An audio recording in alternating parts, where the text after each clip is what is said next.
Assise nationale de la refondation, le regroupement des partis politiques décide de ne pas y prendre part. Les détails dans un instant avec un membre de ces partis, le Yelema. La télévision était à l'honneur ce dimanche. En effet, la communauté internationale a célébré la journée mondiale de la télévision ce 21 novembre. Une occasion de rappeler le rôle important qu'elle joue au quotidien. Et en fin de journal, nous parlerons d'une maladie infectieuse très contagieuse qui touche un grand nombre de personnes dans les pays pauvres et en voie de développement. Il s'agit de la méningite. La prise en charge est importante car cette pathologie peut laisser de lourdes séquelles. Bonsoir mesdames et messieurs et bienvenue dans ce journal. Comme je le disais en titre, les assises nationales sur la refondation, censées débuter ce lundi 22 novembre 2021, selon le chronogramme des autorités de la transition, continuent à diviser la classe politique.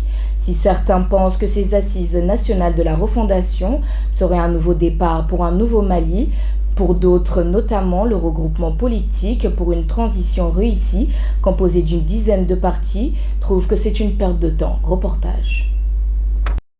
Les assises nationales de la refondation sont censées débuter ce lundi 22 novembre au 26 décembre 2021. Le ministère de la refondation de l'État l'a rappelé au cours d'une rencontre la semaine dernière. La classe politique reste divisée sur l'opportunité de ces assises. Pour certains partis politiques, elles sont la seule voie pour refonder le Mali, alors que d'autres estiment qu'elles ne visent qu'à prolonger la durée de la transition. Plusieurs partis annoncent qu'ils ne participeront pas à ces discussions. Parmi eux, le parti Yelema, son premier vice-président et membre du cadre d'échange Boubakari Amadou Diko, qualifie ces assises d'inutiles. La tenue des assises nationales de la refondation divise effectivement la classe politique, justement parce que ce n'est pas la tenue des assises elles-mêmes qui pose problème. Les assises chez nous au Mali, ça veut dire discuter, échanger autour des problématiques de la nation. En général, ça n'a jamais posé problème. Ce qui pose problème, c'est non seulement la forme, mais aussi le fond. Nous pensons que ces assises ne sont pas, au format actuel, ne sont pas allées dans une démarche inclusive. C'est-à-dire que l'ensemble des acteurs de la classe politique, la société civile, surtout une bonne partie de la classe politique, n'a pas été associée aux démarches de ces assises. Nous pensons qu'elle n'est pas opportune. Il y a tout récemment les dialogues national inclusifs qui traitent pratiquement tous ces sujets phares et aussi la relecture de l'accord d'Alger. Donc il y a pas mal de sujets aujourd'hui qui sont des recommandations des différentes assises, du dialogue national, des différents forats, qui sont là, qui sont aujourd'hui dans les placards. Ce n'est pas un problème d'idée, de sujet, c'est vraiment un problème d'application. Comme cela a été annoncé par le ministre de la Refondation, les assises, c'est une agrégation des différentes recommandations. Pourquoi autant faire encore d'assises? Il suffit seulement de prendre ces recommandations et les appliquer.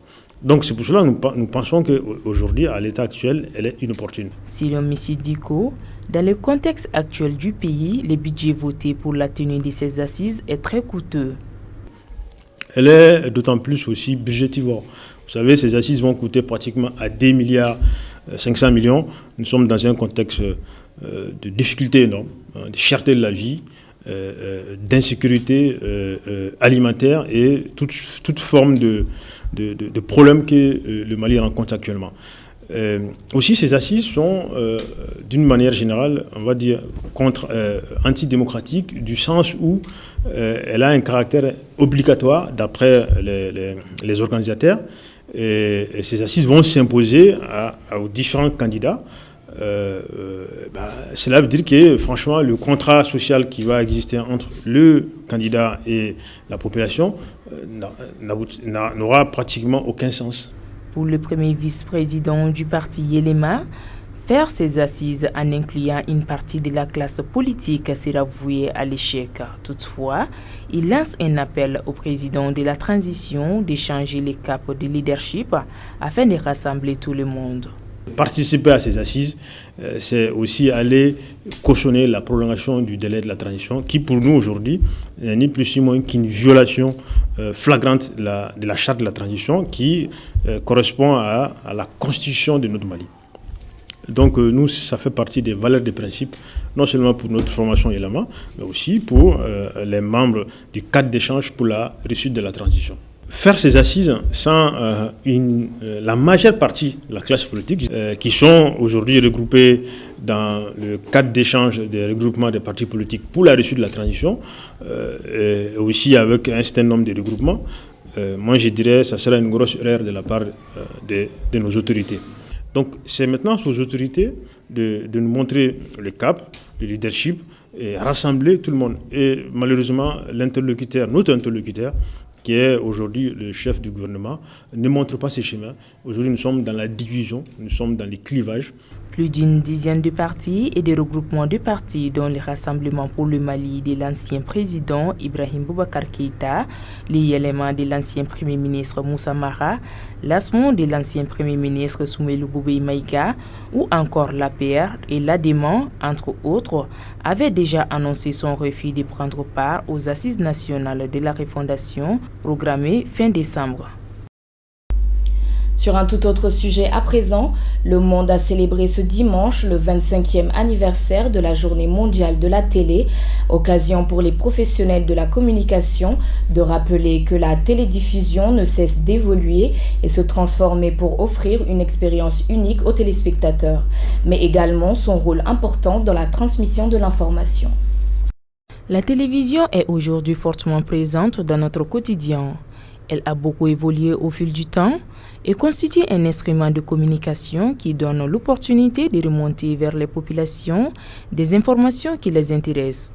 Conscient de son importance, l'ONU a dédié depuis 1996 le 21 novembre comme étant la Journée mondiale de la télévision, un moyen de souligner son potentiel comme vecteur de progrès et de savoir.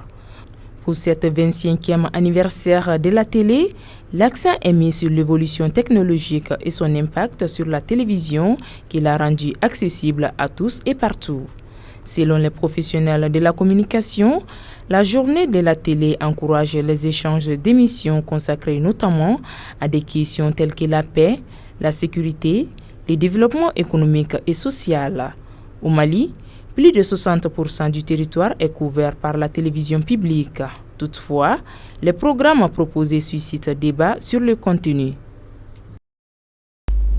Nous clôturons ce journal en parlant santé, inflammation des membres qui enveloppent le cerveau et la moelle épinière, généralement causée par une infection. La méningite est souvent due à une infection virale, mais peut être également d'origine bactérienne ou fongique. Des vaccins peuvent prévenir certaines formes, toutefois son évolution rapide nécessite une bonne prise en charge. Pour en savoir plus, regardez ce reportage signé Absetou Cissé. Généralement infectieuse, due le plus souvent à un virus, plus rarement à une bactérie et parfois à un champignon ou à un parasite, la méningite est une maladie caractérisée par une inflammation des méninges, les enveloppes du névrax, encéphale et moelle spinale.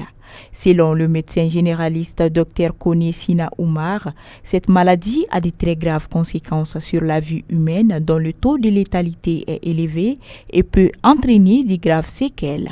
Une méningite est une infection des membranes qui enveloppent le système nerveux.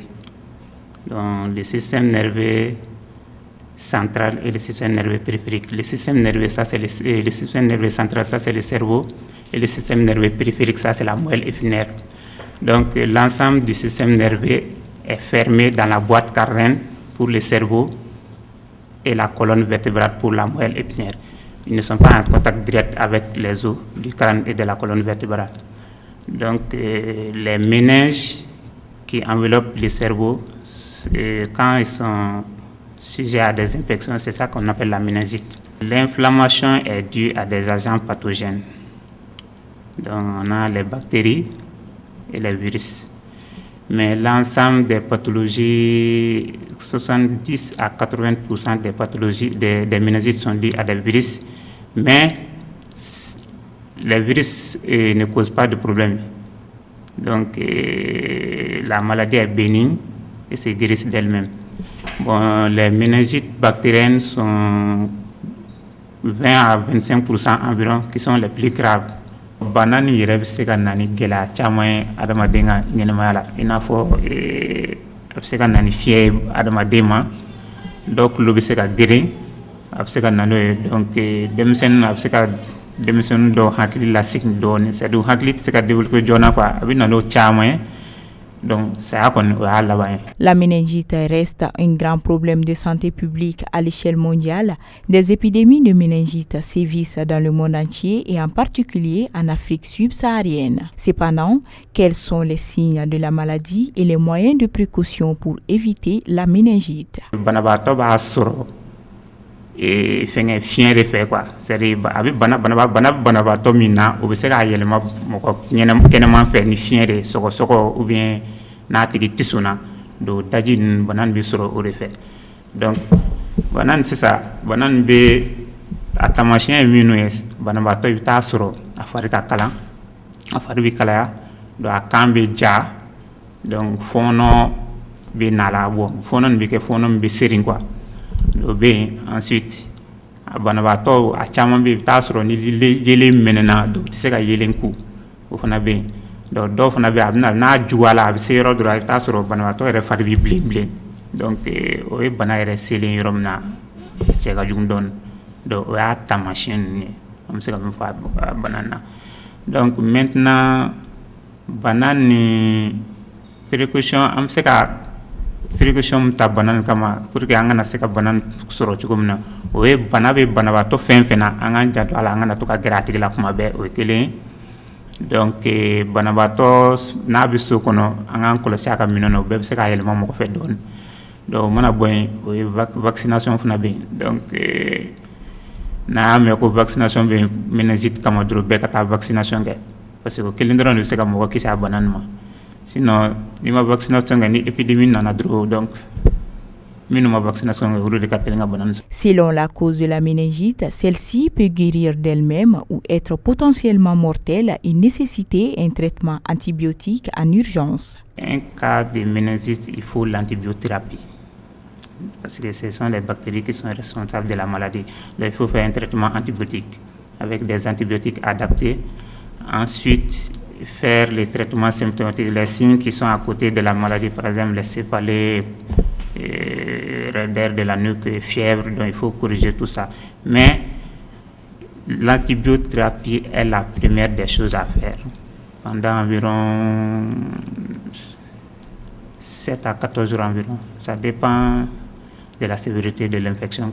La méningite est une infection difficile à identifier qui évolue malheureusement très rapidement. Le meilleur moyen de la prévenir reste donc le vaccin qui protège contre différents germes. Voilà ce qui met fin à ce journal. Merci de l'avoir suivi en ma compagnie. Très bonne suite de programme avec le groupe Liberté.